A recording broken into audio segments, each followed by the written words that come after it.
Welcome to the Business Legends Podcast, where we interview business leaders and entrepreneurs so that you can learn from their successes, become inspired, and meet the people that make change happen. I'm the host of the show, Reese, and I'm here with my co-host, the greatest co-host in all the land that bailed on our run this morning. I am going to give you crap about that on air. I'm glad to be here. I woke up like 11 times last night. Woke up late on us. My alarm went off at 6:15 a.m. this morning. I was like, no, thank you. Yeah, he texted me at 6:15. He's like, not doing it, bro. Not doing it. Not doing it. Today, we are with the man, the myth, the legend, a very, very good friend of ours of many years now, Mr. Jason Taylor. How are you doing this morning, man? Doing well. I appreciate it. I think the introduction was maybe a little headstrong with the myth, the legend, but man, the myth, the legend. But definitely known and been friends with you guys for a long time, and happy to be here. Appreciate the invitation. Absolutely. Thanks for joining us. So before we get started, guys, I do have a quick announcement to make.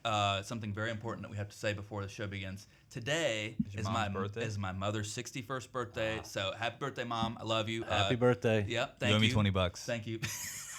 So they had a long-standing bet when Harper, Christian's daughter, was born, that we took a pool, because that's what we Arlens do. We bet on anything that surfaces. I took a pool on my baby's birthday. Yeah. So she was due on my birthday without telling me. Yeah. Of course. And so she owes him 20. I paid up, by the way. Yeah. He paid up. His mom didn't though. Yep. So it's a long 20. I'm gonna call her after this. You should. I can't call her at the place. I'll call her on the way. Yeah, we'll call her on the way. So Jason, for our listeners, of course we know what all you're involved in. Jason is the most amazing attorney in all of existence, but we know that you have entrepreneurial endeavors beyond that. So tell us a little bit about the stuff that you got going on, and let's talk to our entrepreneurs. Well, I have a law firm that I've been practicing since my 30th year. Wow! And, Congratulations. Thanks. And Today? I've had this So this year. You got this barred summer. when you were like 5? Is that what happened there? Or? Okay, Right. gotcha. Yep. And I've had this firm. I started this practice, I guess, about 18, 19 years ago. I don't remember.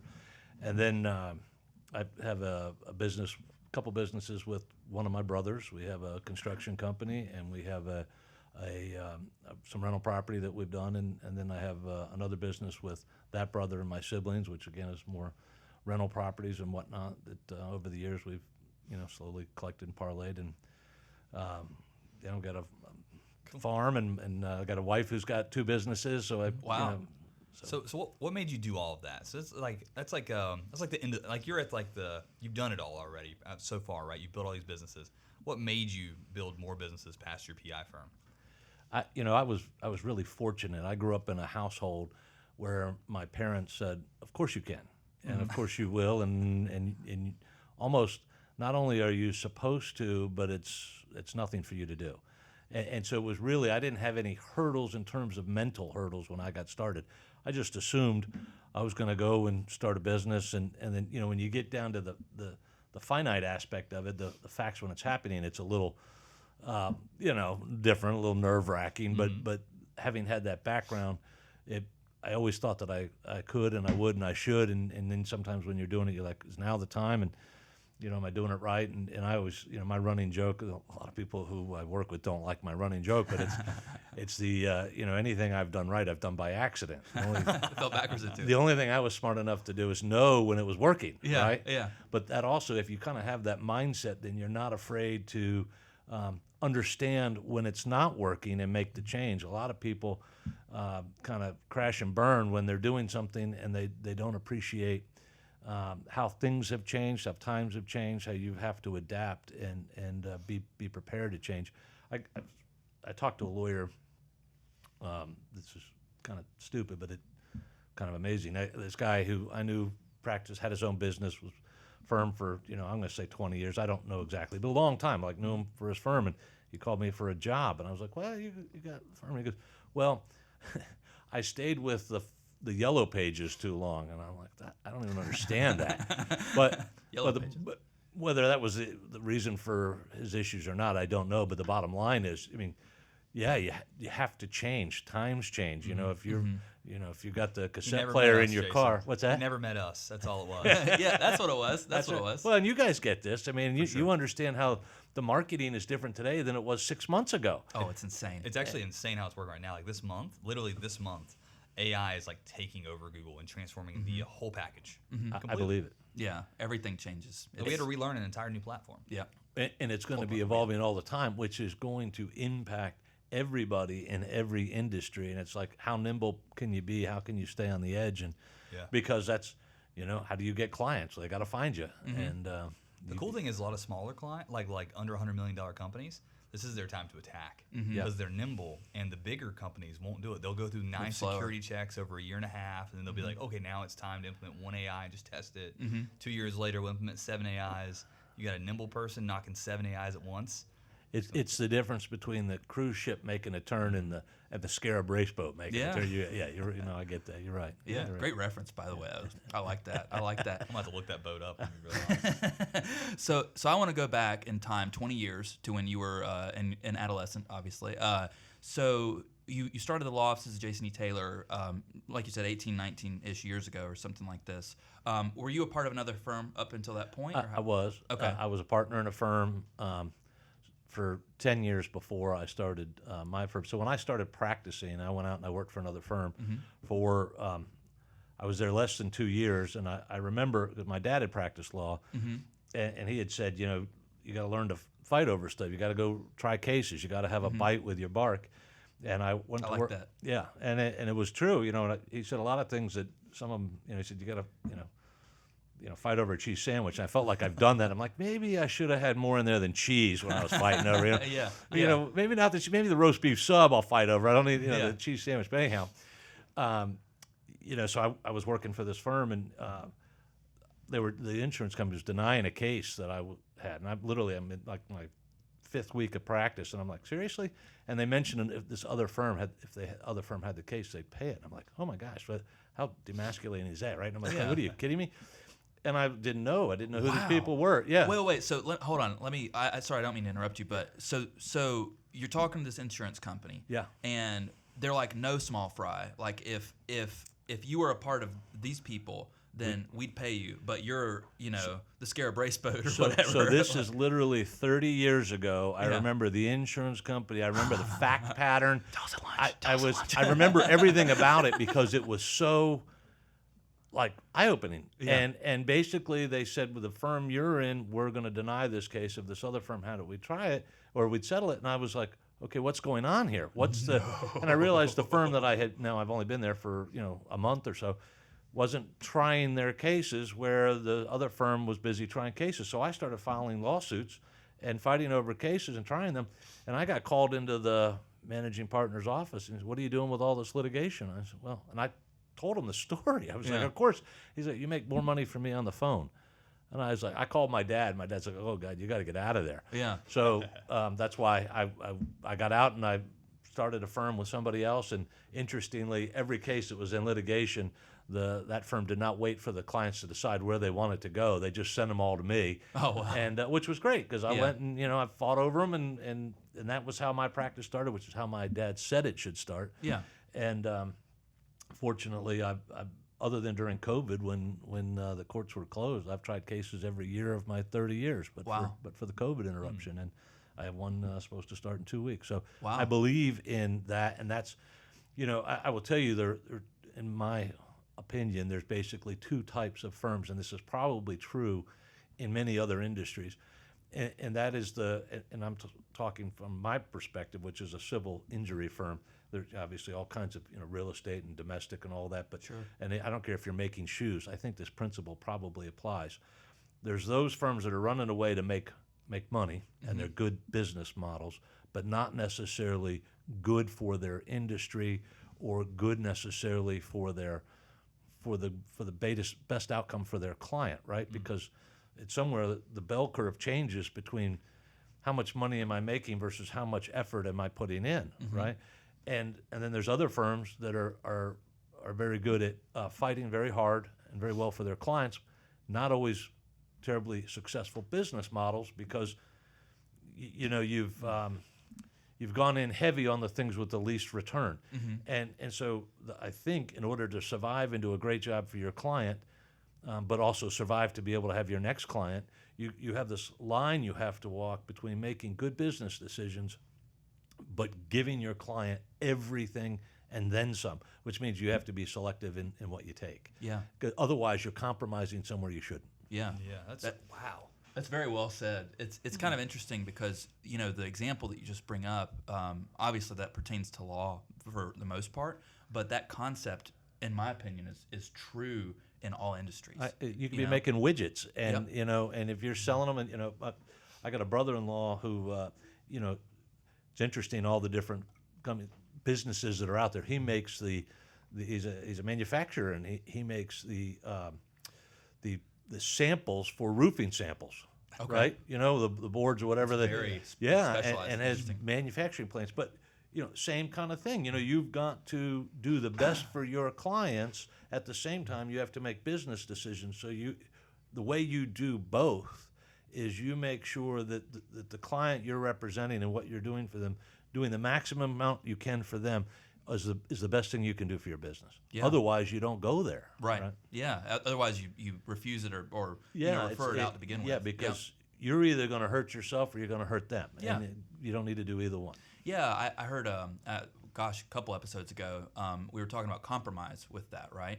And we were talking about how if you can't give everything for your client to produce the result, then you need to have another client, and that client needs to have another person that's working with them before. There was a couple. There was a couple companies in our industry in marketing where they would actually they'd only take on customers that were already successful, but wanted to scale to a larger point and already had a big pocket. And they would say, well, we're going to take 10% of your profits from everything we create for you, and you're not going to pay us a retainer at all, because then all their efforts went towards making them a bigger retainer, so making them better made them better. Yep.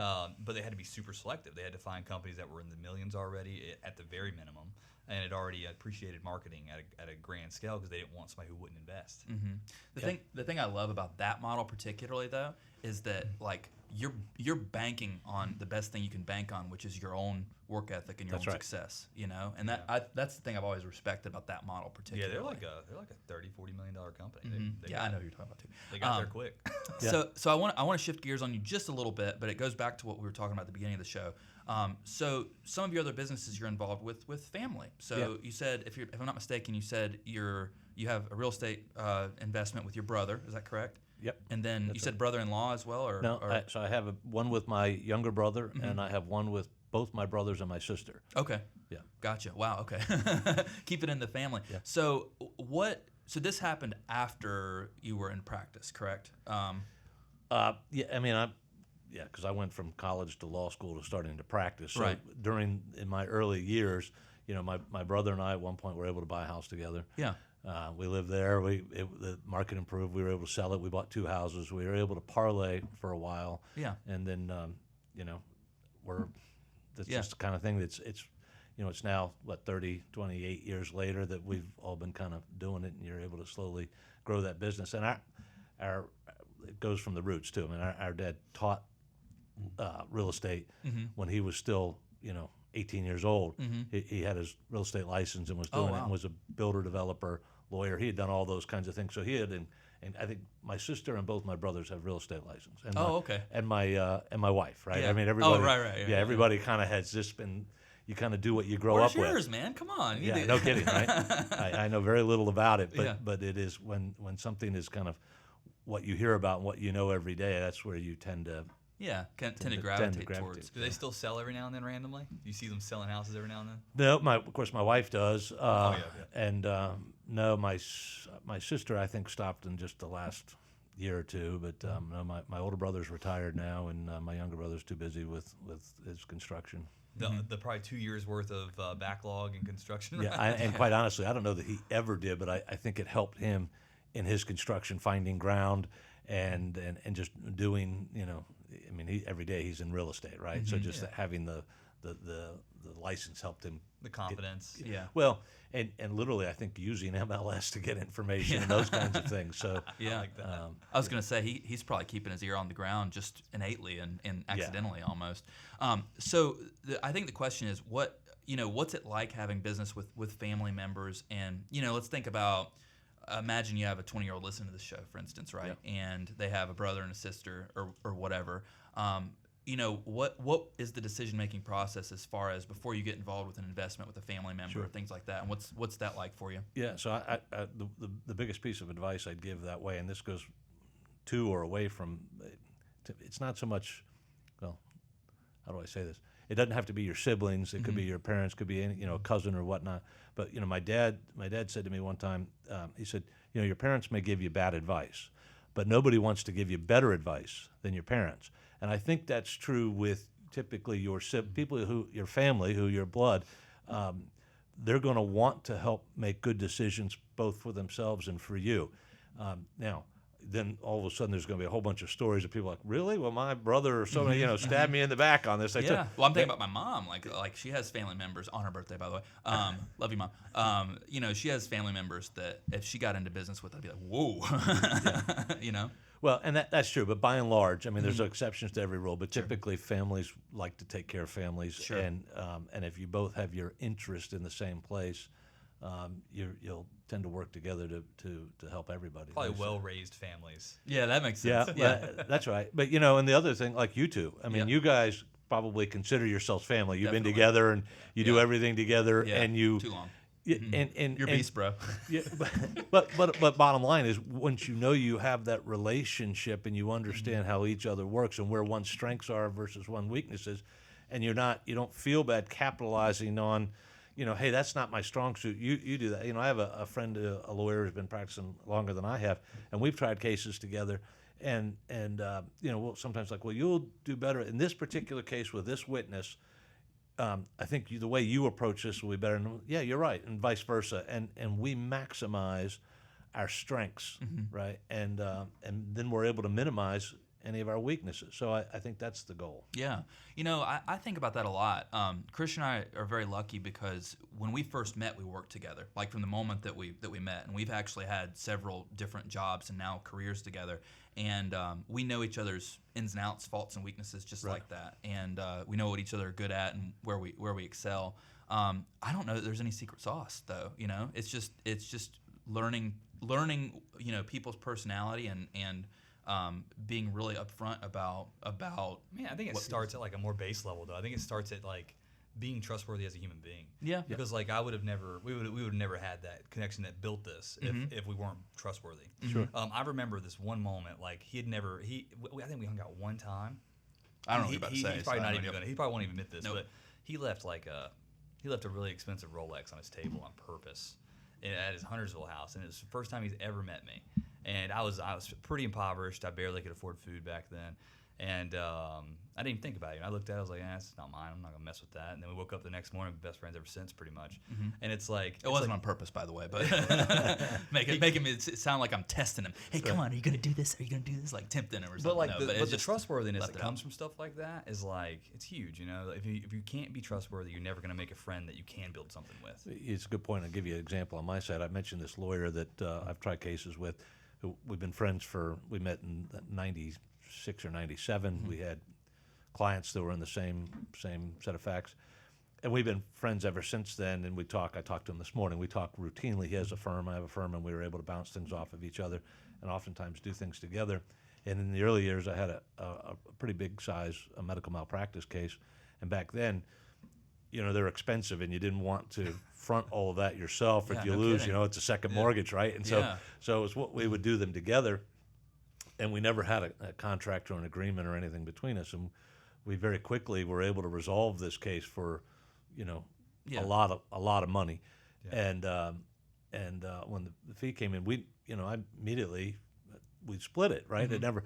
And he said to me, he goes, I never doubted it, and it was a handshake. But he said, you know how many people, when the money comes in, would make some effort to change you didn't work as hard as I did, or whatever. Or it came into my firm, so I'm taking a larger percentage, that's so we've been doing this together for almost all of my 30 years, and I have over all these years witnessed that very thing so many times. I bet. And it's amazing. It's like, wow, how do you wake up in the morning and not look at yourself and say, what the hell is wrong with me? Right? Yeah. You've got to be they admire the wrong thing. Yeah, you're exactly right. They admire the money over relationships. That's right, and that'll hurt you every time. I think about that because we were talking before the show about all these lawyer shows that I watch. It's like my favorite thing, by the way. But I was thinking about, do you feel like attorneys particularly are more likely to operate on a handshake agreement or less likely? Given the fact that you have the skills to create a contract like that. Well, I think lawyers are like everybody else, and there are absolute, worthless lawyers, and there's some absolute amazing ones, and Sure. everything in between. And the one thing I have absolutely come to believe is that it's a trade, it's a profession. And all different walks of life come into it, and just like anything else, we could all be, we're people say, oh, lawyer. Some people think it's something special. It's special to be able to do it, but we're in the service industry, right? Like if any other service industry, and doctors often need to be reminded that they're in the service industry yes, as they well. do. But whether you're a plumber, an electrician, a lawyer, a doctor, you're in a service industry. And I tell the folks in my office, and I bring this up frequently, and I say, because we're in the service industry, it requires being good both in the front of the house and the back of the house if we want to be successful.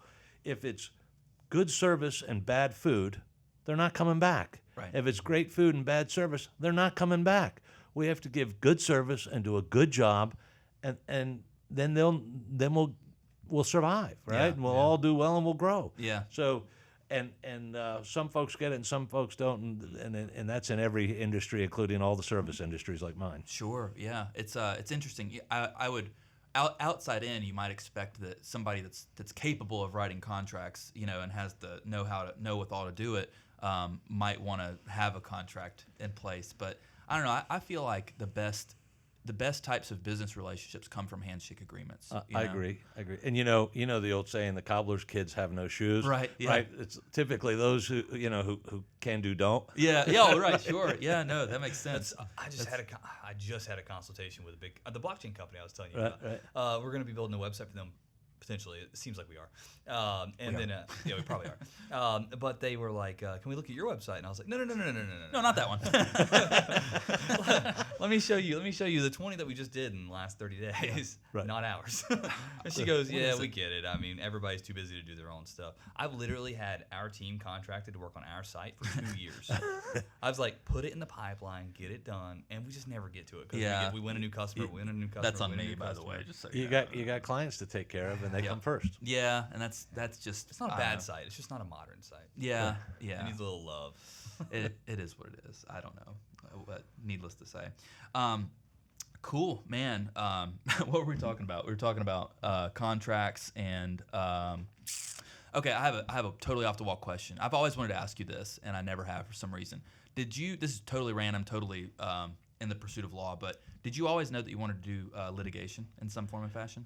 Yes, I didn't always know. I do mostly injury work, right? And I've done criminal, and I've done other things, but unfair or deceptive trade and stuff. But so the litigation, I knew. What type of litigation, I did not. Okay. And I'm very fortunate that I get to represent injured people against insurance companies, right? I mean, that's I'm lucky that I fell into what I do. I fell in from the word go, and I've been able to stay there. And there's some folks who do what I do who don't litigate, and there's some folks who do what I do and they litigate. And I'm fortunate that I'm able to litigate. Do you think you'll be protecting us against AI anytime soon, or automated cars? I still print stuff out, so there are lawyers at my firm who don't have hard files, and it's incomprehensible to me. So you're talking about something so far removed from where I still operate. Yeah. We use electronics in the courtroom. I'm not the one working them. It's the younger lawyers who are with me who are making all of the show. Right. I'm just doing the. I can't wait to see the signs. Get hit by an autonomous vehicle. Call. Yeah. That's that you're gonna send me down a rabbit hole. But when we were in Vegas back in 2017 or 18, one of them years, I don't know, it's pre-COVID. When autonomous vehicles were like first kind of hitting the scene. Like nobody had really seen any hardly. Yeah. Right. Yeah.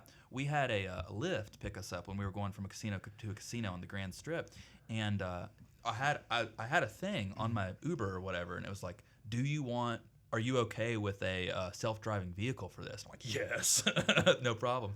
And so we hop in this. It was a BMW 7 Series. I'll never forget. I have a picture They of had it. been contracted Yeah. for like 5,000 rides for testing, I think. Yep. All right. Yep. And I wasn't supposed to take a photo. They're like, whatever you do, don't take a photo. I was like, yeah, I won't do that. Click, click, click, click. So I have some photos that I'll show you later, allegedly. So you've taught me well, Jason. Allegedly. So I'll never forget though, because Christian and I are not small gentlemen, and the third guy that we were with is larger than us. I'll put it that way. So we're crammed in the backseat of the 7 Series, just sardine can, and they were telling us all about the technology, and it's just incredible. And I can honestly tell you, that was the first moment when we're talking about autonomy, AI, and all of the above, where I was like, the world is gonna be different in a decade. I It mean, literally took us. You've been to Vegas, right? Yeah. So it took us from like 4 casinos down in like crazy Vegas traffic, Mm-hmm. all the way down to the next parking for 4 casinos down, and parked and let us out. So it made like several lane changes. It made a left turn, 2 left turns. yeah, it saw the people. So like it showed on the thing where it showed the people and stuff that I may or may not allegedly have a photo of, and it was just it was incredible, But they were talking about the technology, and that's a part of what I was talking about. So the first thing they said, we asked them how much the car costs, right? And the guy's like, you like Lamborghinis? I said, yeah, of course I like Lamborghinis. He goes, you could have any Lamborghini you want for this car. And I was like, oh, that's painful, first and foremost. The second thing they said was they were talking about what their vision for technology is. And they were talking about how if every car on the road was autonomous and it lowered the wrecks per whatever, 100,000 rides or whatever, they said there wouldn't ever be any traffic. And I was like, what? No traffic? And they're like, if everybody was autonomous, you're on I-77 and your speed limit's 65, but everybody's just going to go 30 because of the congestion or whatever. And that blew my mind. And I was like, I want autonomy. Yeah, no, that's So- amazing. I rode with a buddy who has a Tesla, and it he had his arms folded in front of him, and Sketching you out with oh my God, he had a stop Better sign and litigate stuff, and yourself. I was like, let me out, Yeah, right? yeah. It's not me. I can't Yeah. handle that. Yeah, you got to jump out of the car. Give me a horse. Yeah. Horse and carriage. Horse baby. and carriage. That's it. That's Oh, it. I like that. So one of the things we always like to talk about on this show. So litigation is litigation. You have a statement of fact and you present a case so that you can achieve something on behalf of a client, basically. Where with all these additions of technology, where do you see litigation going? So do you feel like the study of law? I mean, through COVID, I remember talking to you about how it's already changed, how you have Zoom in courtrooms and you have judges appearing on screens and things like this. What types of technological additions do you think is going to happen in the future? Well, I think the remote aspect to trials was probably here to stay in some areas, and I'm not a big fan, and I'll explain why. So remote for attorneys or remote for everyone? Remote where there's things are happening by Zoom, so not everybody's in the courtroom, and time-wise, it's probably helpful, as long as everything's working right electronically. Yeah. But for me, and so for example, focus groups. We used to do focus groups before trial all the time, and then COVID came, and we started doing these Zoom focus groups where you have people, that call in or Zoom in, and you have them all in this Zoom room, right? And Zoom room. and the problem though is that people are at home in the comfort of their home. They're eating a sandwich. There are dogs over there making noise. I think the attention gets lost, and Sure. And I just did not feel like the accomplishments were the same as you would have had if you had all these folks in the same physical room. I also think a lot of times these depositions are now done remotely. I have a deposition coming up. I think it's in Maine or somewhere, and the other side said, "Well, we'll just do a remote deposition." I'm going to Maine because I want to see what the person's hands are doing while we're talking. I want to Sure. see the demeanor. All of those things are relevant, and I think you lose a lot of that on a screen. Yeah. So, there's going to be a positive negative column, and when does it outweigh? And I understand that, but our clients get one chance at that trial, right? It's a play, it's a drama, it's live. There are mistakes that are made by everybody. There are things that go well and things that go poorly. But the idea that you compromise on the preparation for their single day in court, it's not comprehensible to me. If you thought enough about it to take it and pursue it, then you do it all aspects of it to where you get the most information. And cost is always a factor. It is for me. It is for the client too, because if it's a cost on the case, it means, when we're done, it's coming out of the value of the case. But so you want to keep their cost down, but not to the point of compromising the chance of winning. Or the or the integrity of the amount, case, or how much you might be able to recover. So it goes back to that fine line, but definitely I see a lot more coming where it's remote, and I don't think it makes for a better trial. So I will say this too, that I do think it's helpful. Trials have gotten quicker. Where I used to, maybe it might take me 3 weeks to try a particular case. That 3-week case is now happening in a week. Wow. And I know, well, maybe I know some lawyers in some other states who've really been working on perfecting like what would have taken months being done in a day kind of thing. And That's crazy. And I think we'll work that way for a number of reasons. One, there's a lot of questions that get asked that don't need to get asked. Sure. So you reduce. There's a lot of excess witnesses, and I think we can work to reduce it just to the critical information that the jurors need to hear, and I think that can be condensed.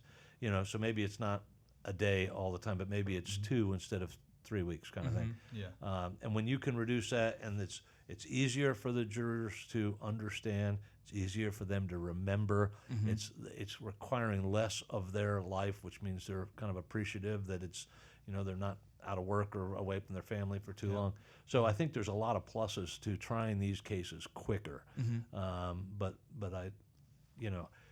I think you can do a video of the deposition in the courtroom for the client. I did a deposition yesterday afternoon of a medical provider that will be shown to the juries.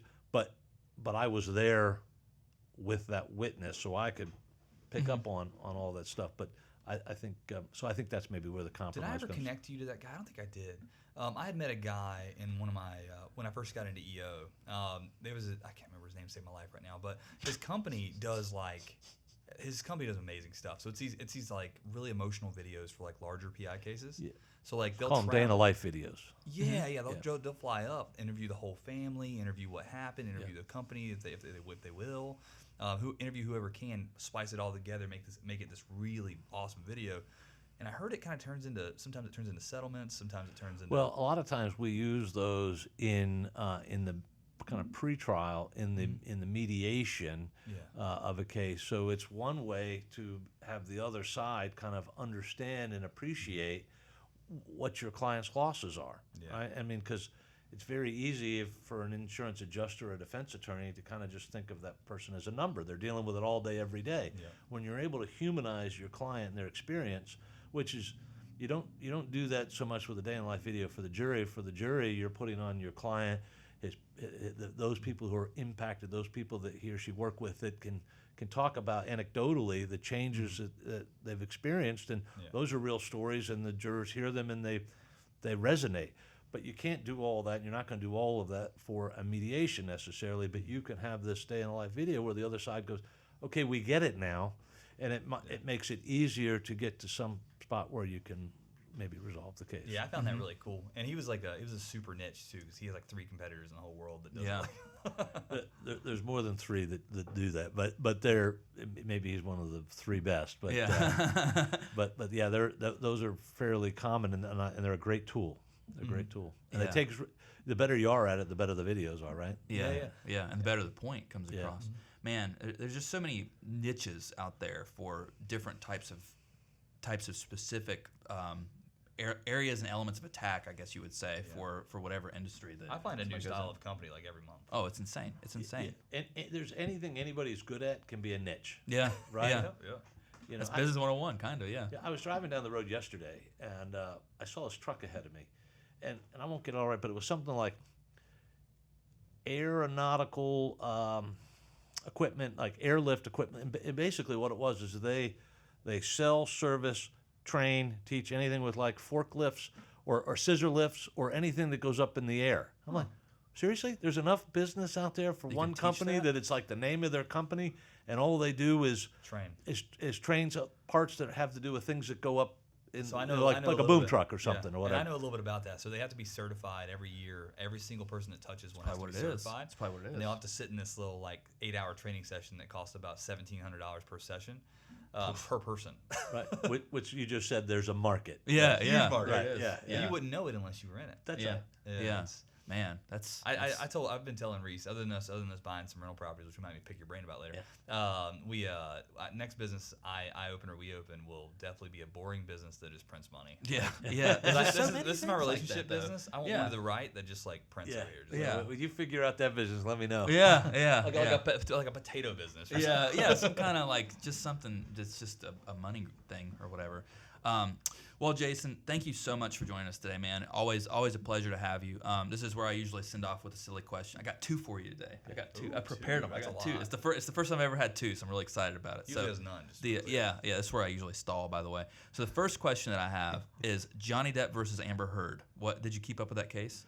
I did not. I mean, I saw a little bit Yeah. of it, and I frankly, that passes in one ear and out the other. But, Sure. the jury heard it all, so I think they probably got it right. Yeah, yeah. No kidding. No kidding. It's I don't know. That case was just insane. Because did you see all that? I did. Yeah. Or Well, Amber we, we didn't see all of it. We saw pieces we saw hype reel pieces. Yeah, the piece. Maybe it's the day in the life type video that we're Yeah, talking about. yeah. But That's another thing. Like juries, like people like say like, oh, the jury was wrong, about different things. I'm like, those are human beings. They heard Yeah. it. They heard the entire story. I've never met a human being that would side with the wrong side of an abuse case, unless there's some money being thrown around in the back and that we didn't know about. some kind of purchasing. So or like, something you're like right. They this. heard the story. Yeah, And so they're our peers.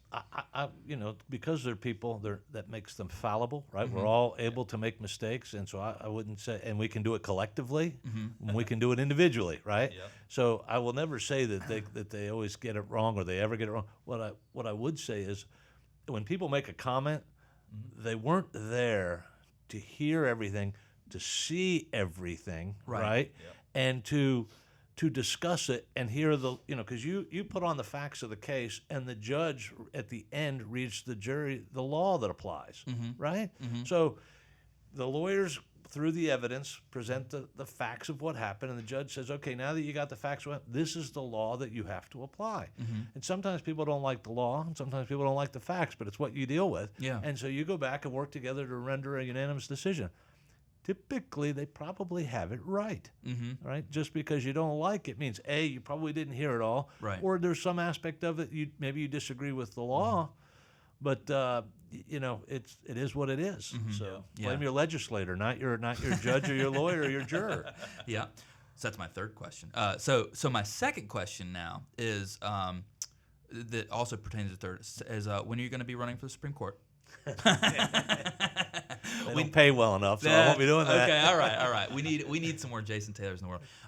But no, my serious next question is, to your point of juries being fallible. This is a question I came up with earlier. If they said, Jason, we want you to figure out exactly how jury selection should go, like for the jurors.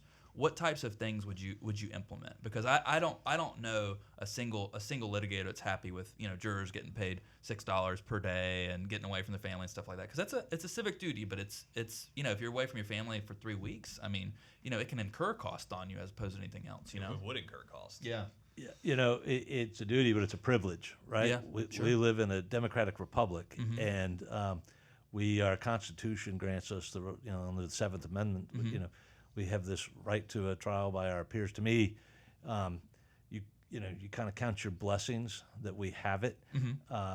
What we could do better is probably more civics education, so people understood that we're not asking a whole lot, and what you get by having it is huge. So you ought to say thank you. Yeah, that Honestly, you get I never thought of that. that you Yeah. get to serve, right? I mean, it's the strength of our democracy. Sure. So we do not have, and this is something I've been working on. I'm coming up with something I'm going to go out and do at different places that'll have me about a 20-minute talk about this, because right now there's a big concern.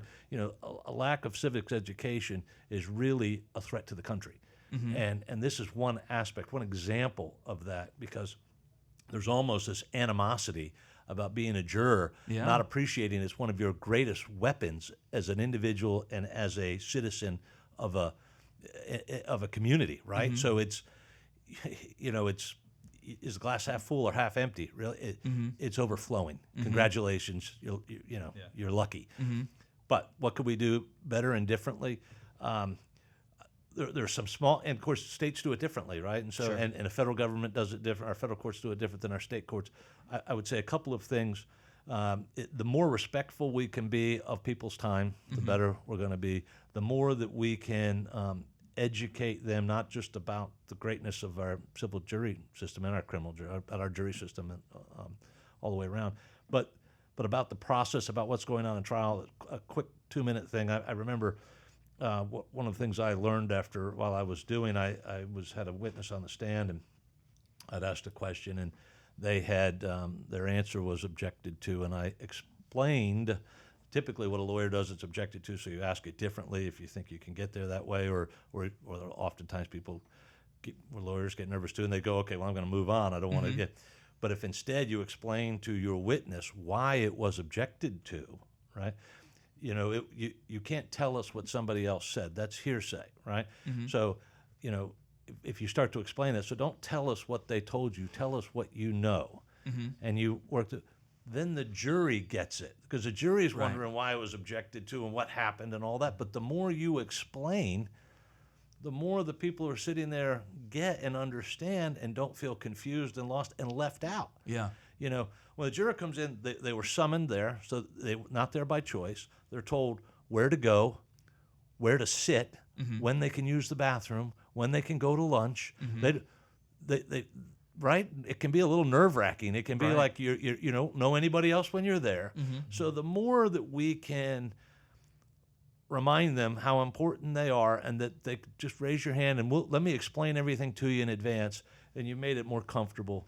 You made it more, it's not as frightening an experience. And if you reduce the time frame, then you've made people more comfortable and you've gotten them through there quicker. Those are simple things. Right? Yeah. I must have pulled the lucky rip or something, because I haven't had jury duty in like a decade. And I don't know, they're lost in the mail or something. Like I don't know. He's definitely had jury duty. I got called to jury duty, and I was excited because I never had seen it from that side, and I got to go sit in the back and watch the video. I got called out for a criminal case. I actually got put in the box. Wow, I'm amazed. I'm amazed they didn't excuse you. To tell the truth. I knew the judge, and I knew the ADA, the assistant district attorney, and the assistant district attorney asked me. He said, "Well, Mr. Taylor, if after the end of the case and you're back in the jury room and one of the jurors says, I didn't understand the court's instruction on this, and they asked you, would you answer them?" And I said, "Yeah." And he asked for me to be removed for cause, and I looked at the judge and he looked at me, because that's not grounds for removal for cause. So. Right? Just educating the room? Well, you could ask that to every juror there, whatever they did, and say, well, if they asked you, would you tell them what you know? Yeah, right? You don't have to be a lawyer to be asked what you think and respond. Right. And the judge said, it's not for cause. Yeah. And then without, because he probably got nervous, asking me more questions, seeing if he could get me for cause, right? Yeah. He just had me removed. And it was... And it was, I might have been one of his best jurors. He didn't ask enough questions to find out. He was just scared of you. Yeah. Well, lawyers are nervous too when they do this stuff. I mean, you go out. You could be a great soccer player. You go out and you're playing a soccer match. You're nervous before the game, right? Yeah. That doesn't change. So. And you got to pull on 6 random players. Yeah. Man, that's something. I can't wait to talk to you more about this at lunch. Jason, thank you so much for joining us again today, man. Can't wait for lunch, and thanks for joining us, man. Well, thanks for having me, and thanks for lunch. Yeah, absolutely.